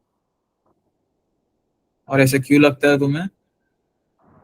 ऐसा इसलिए से लगता है सर क्योंकि ना मतलब मैंने जो पढ़ा है कि ना हम कभी किसी भी चीज को टच करते हैं तो टच करते ही नहीं है इंटरमॉलिक्यूलर, जो जैसे हम किसी को टच करते हैं तो हमारे सेल्स टच करते हैं, लेकिन जो एटम्स होते हैं ना उनके बीच में स्पेसिंग होती है। तो हम और दोनों जो भी एटम्स दो होते हैं उनके बीच में न्यूक्लियस होता है, तो वो दोनों रिपेल करते हैं, तो हम कभी किसी चीज को टच नहीं करते अगर हम देखा है बहुत ही माइक्रोस्कोपिक लेवल पे। तो ऐसे फ्रिक्शन फिर कैसे पैदा हो रहा है जब मतलब उसके अंदर कोई टच नहीं कर पा रहा किसी चीज को तो।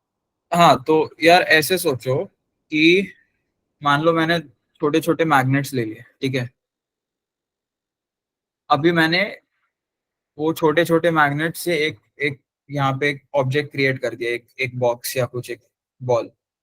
वैसे ही मैंने और कुछ और छोटे छोटे मैग्नेट्स ले लिए और उनसे और एक बॉल क्रिएट कर दिया। ठीक है, बहुत छोटे छोटे। और अब ऐसे सोचो कि ये दोनों अलग टाइप के मैग्नेट्स हैं।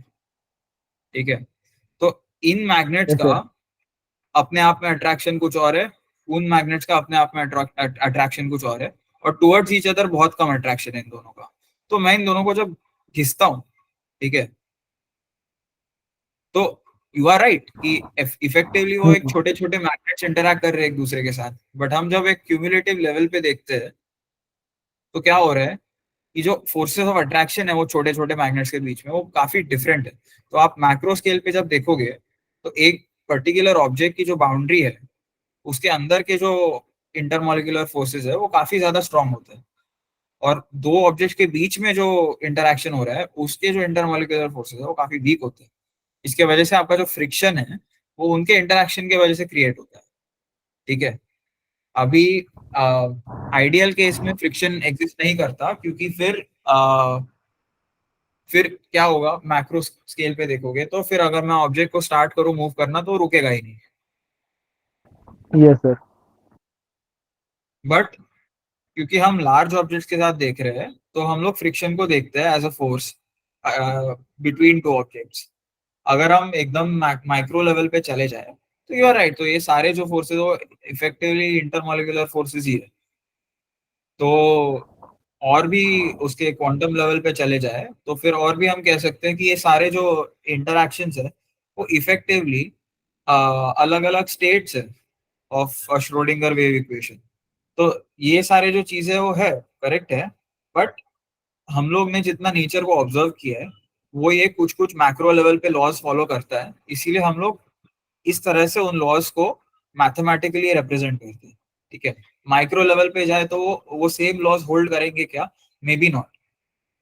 और क्वांटम लेवल पे जाए तो वो माइक्रो वाले लॉज भी होल्ड करेंगे क्या? Again may be not.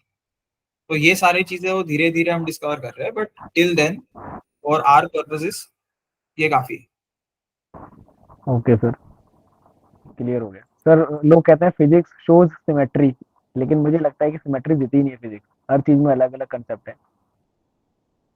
Symmetry क्या होती है? सर मतलब कोई भी एक चीज, कोई मान के चलिए दो प्रिंसिपल्स हैं, तो एक अगर जो फॉलो करती है तो दूसरी भी फॉलो करेगी, सिमेट्री है उसकी। हाँ तो है ना सिमेट्री। हर जगह आप देख रहे हो, जो लॉज है नेचर के वो हर जगह अप्लाई हो ही रहे, मैक्रो लेवल पे तो हो ही रहे। आप हाँ सर। ऐसे सोचो कि ग्रेविटी जैसी चीज है वो क्यों है, मतलब ऐसा क्यों है कि प्लैनेट्स एक पर्टिकुलर पैटर्न में ही घूमते हैं सन के या कोई भी दूसरे सेलेस्टियल बॉडी के आसपास। GM/r फिजिक्स स्क्वायर ये क्यों क्यों फॉलो होता है? Sir, physics. हाँ फिजिक्स है एग्जैक्टली, तो मतलब there are some laws, there is some order, some as you said sir symmetry. लेकिन ये सर ये लेकिन ये जितने भी फिजिक्स के लॉज हैं ये इसी यूनिवर्स के लिए वैलिड हैं, मतलब दूसरे यूनिवर्स में तो दूसरे लॉज ऑफ फिजिक्स होंगे। हो सकता है, वो अभी हम लोग को पता नहीं है या नहीं, बट हो सकता है। Yes sir. बट यार ओके, वो बहुत आगे और बाद की बात है, आप पहले ये सब छोटी छोटी कॉन्सेप्ट समझ लीजिए। आ, तो यहाँ पे हम लोग आते हैं वापस, क्लास खत्म होने आए तो तब तक मैं ये तो कवर कर लेता हूँ कि जो यस सर। हम केस कर रहे थे, एक ब्लॉक है रफ सरफेस पे, उसको स्लाइड कर रहे हैं हम केटी फोर्स से, जो लिनियरली इंक्रीज हो रहा है विद टाइम। उसके ऊपर एक फ्रिक्शन लग रहा है, mu S coefficient of static friction है, म्यू के कोएफिशिएंट ऑफ काइनेटिक फ्रिक्शन है। आपको अभी मैक्सिमम फ्रिक्शन जो है वो म्यू एस इंटू एन है, और वो उसकी वैल्यू क्या होगी वो आप बता दीजिए।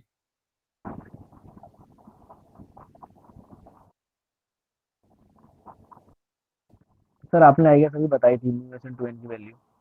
हाँ तो एन क्या होता है? सर एन जो नॉर्मल। और इस केस में क्या होगा नॉर्मल? सर आप ही उस केस का बता रहे हो ना जब दो ऑब्जेक्ट आपस में जुड़े हुए हो तो वर्टिकल नहीं होगा वो ना इसका भूल तो। जाओ, वो भूल जाओ, इस केस का बताओ, बस एक सिंगल ब्लॉक है स्लाइड कर रहा है।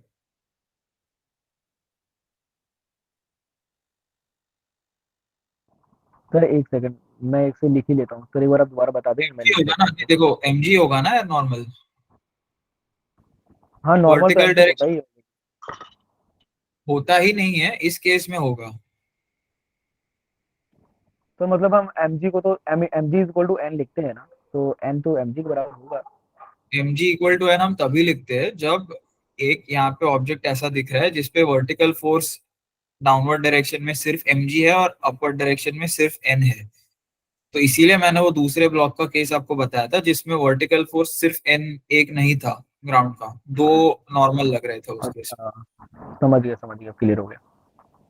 और आपको मैं फिर से बता रहा हूँ, नॉर्मल और mg का कोई रिलेशन नहीं है, नॉर्मल बस एक कांटेक्ट फोर्स है जो दो ऑब्जेक्ट्स के सरफेस के परपेंडिकुलर एक्ट करता है। अगर वो दो ऑब्जेक्ट्स ग्राउंड और कोई ऑब्जेक्ट है तो वो उस केस में mg का बराबर आ जाता है वो कभी कभी। ठीक है, but otherwise normal is just some is a contact force, it's a reaction force. Okay sir. ठीक है, तो आपको एफ मैक्स आ गया म्यू एस टाइम्स mg। ठीक है, अभी टी मैक्स बता दीजिए आप, किस टाइम पे होगा ये? सर ये एफ मैक्स क्या वैल्यू बता देते, मैं याद रखता। म्यू एस टाइम्स mg है ना, coefficient of static friction times mg, mu mg बोलते हैं ना हम लोग एफ को, लिमिटिंग फ्रिक्शन को, वही है ये। ठीक। ठीक अभी है। हम लोग जब इस टाइम पे, मतलब इस केस में force equal to k t है, right? T is time. Yes तो सर। इस केस में टाइम, किस टाइम पे F max equal to m mu m g होगा?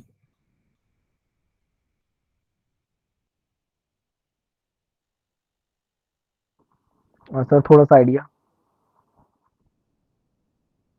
करो ना, इक्वेट करो फोर्स को।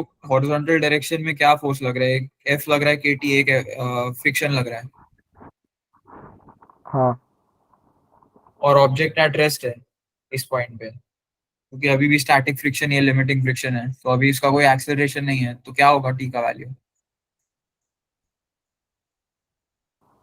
Sir F is equal to k t put कर दूं क्या? Capital F equal to KT और small f equal to mu s m g, और वो दोनों को इक्वेट करो।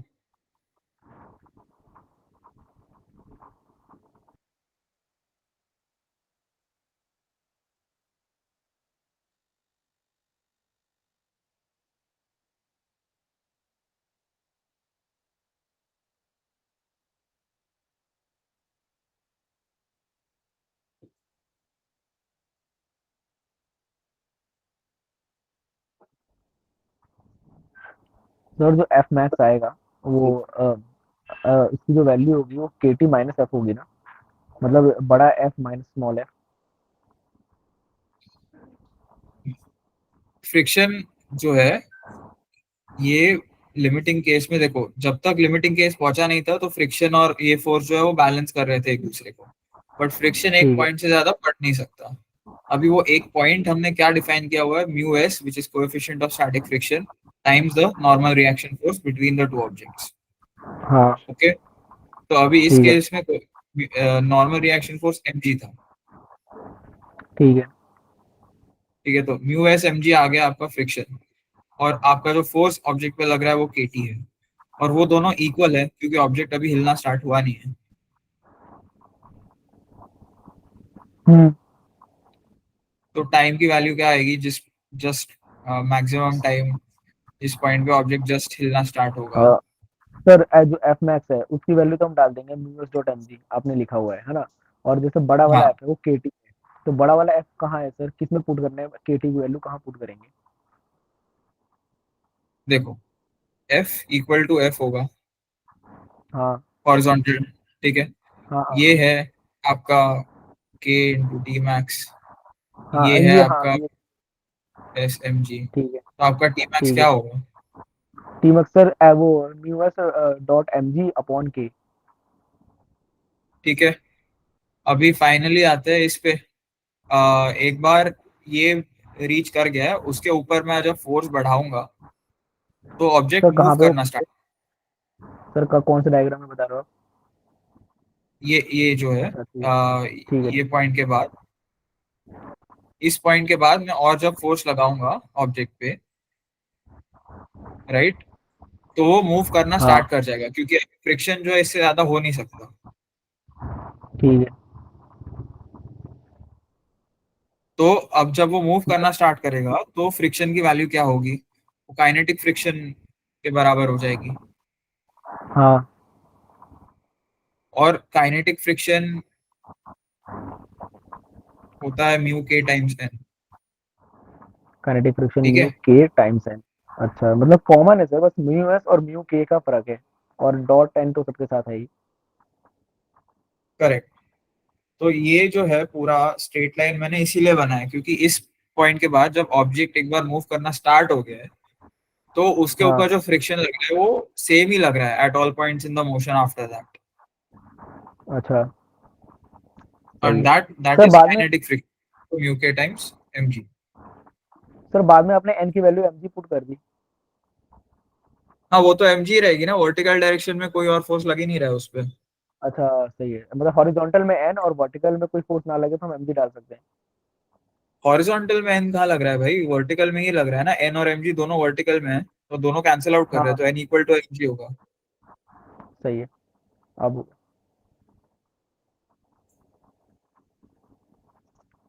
सर और कुछ टॉपिक्स पढ़ा दो, अभी है 15 मिनट। सर सर अब एंड हाँ करें। हाँ, एंड थैंक यू करते हैं सर। तो। ठीक है सर फिर। ओके, और सर हाँ ये कहना था कि ये जो नोट्स है सर आप इन्हें वो थोड़ा अंडरलाइन वगैरह कुछ कर देंगे, क्या इंपॉर्टेंट इसमें लिखना है, क्योंकि ना इसमें बहुत ज्यादा वो हसल हो गया है। यार ये ये सर तो अंडरलाइन बहुत करके। मैंने आई डोंट थिंक ज्यादा कुछ कवर किया है इसमें, बहुत कम कवर किया है आज। सर क्वालिटी है ज्यादा क्वांटिटी से। तो मतलब दोनों ही, मतलब काफी वैल्यू कम ही है, देखो। तो सर इसमें कुछ लिखना है मतलब जो आगे काम आ इतना सकता ही है, जैसे कवर आपने किया है मैंने, तो लिटरली बताया इतना था। ही कवर किया है। एक 3 laws of motion, circular motion के 3 फॉर्मूले, और फ्रिक्शन, ये जो साइड में है उसको मैं एक्स्ट्रा करके लिख देता हूँ। सर एक काम कर सकते हैं आप, मतलब इसमें कुछ इम्पोर्टेंट आप बता वो कर देना जो आपने बताया था कि आगे याद रखना एग्जाम में काम आएगा। जैसे जो कभी भी कोई ऑब्जेक्ट कांटेक्ट में होते हैं तो एन और एन लगता है, 2 एन लगते हैं। यार वो तुम्हारी काम होता है ना यार, नोट्स लेना। आप नोट्स नहीं ले रहे थे क्या? सर मैं ना सुन सर रहा अभी था, तो पता है क्योंकि रिकॉर्डिंग देख तभी रहे थे, बाद में लिखेंगे। सर ठीक है, क्योंकि तो ना सुनते रिकॉर्डिंग देख के सुनते ना आप नोट्स ले फाइल। लो। ठीक है सर, ले लेंगे। देखो मैं सब कुछ सर स्पून वो फीड नहीं कर सकता, तो आपको खुद से थोड़ा एफर्ट लेना पड़ेगा। सर साथ साथ में लिखता नहीं हूँ, पता है क्यों? क्योंकि अगर लिखूंगा तो आप बोलेंगे तो फिर आपको सुन नहीं पाऊंगा।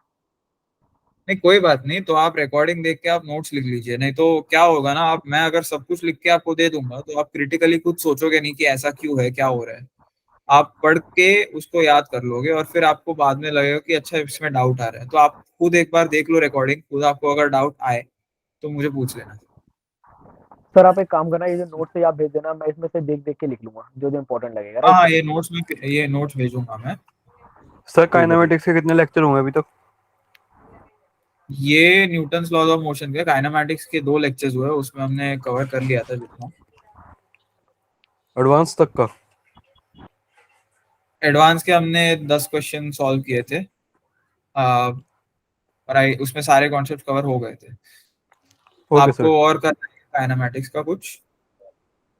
नहीं सर, मेरे को पता नहीं ना, मैं ले नहीं आता 2 दिन से क्लास में, पता नहीं था। अच्छा ठीक है, आप रिकॉर्डिंग देख लीजिए। आपको कोई डाउट्स हो तो, और पीडीएफ भी शेयर किया हुआ है ग्रुप पे, तो कोई डाउट्स हो तो आप पूछ लीजिए बाद में। सर जैसे आज हमने जो किया एनएलएम, तो उसके अंदर सर जो क्वेश्चंस आएंगे वो क्या आएंगे, मतलब कैसे आएंगे, थोड़ा आइडिया दे सकते हैं? यार तो उसके अंदर क्वेश्चंस, वो मतलब ये जो कॉन्सेप्ट बताया उसी पे आएंगे। ऑब्जेक्ट घूम रहा है, पुली है, ऑब्जेक्ट इंक्लाइन प्लेन पे स्लाइड हो रहा अच्छा। है, फिर बहुत सारे एक एक के ऊपर एक ऑब्जेक्ट रखे हुए हैं, उसका क्या इक्वेशन बन ठीक रहा है। है मोशन का। उसको आपको फ्री बॉडी डायग्राम बनाना आता है? हाँ सर, फ्री बॉडी वाला आता है जिसमें सारे फोर्स हमें एक्ट करवाने होते हैं, एम जी एन सारे, है ना? करेक्ट। सही है। और सर अभी जैसे 3 दिन की तो छुट्टी है, सैटरडे संडे और मतलब आज तो है ही। तो मंडे को अब हमारी क्लास होगी, तो क्या कुछ करना है? प्री रिक्विजिट कुछ पढ़ के आना है, प्री रीडिंग कुछ? प्री रीडिंग यही नोट्स पढ़ लो, और जो मॉक टेस्ट 17 को वो डिस्कस कर लेंगे थोड़ा, उसके अंदर जो एनएलएम काइनेमैटिक्स ये सवाल है। ठीक है, चलेगा। Okay sir. Okay. Okay sir, bye, see you soon. Bye bye. Good night. Night.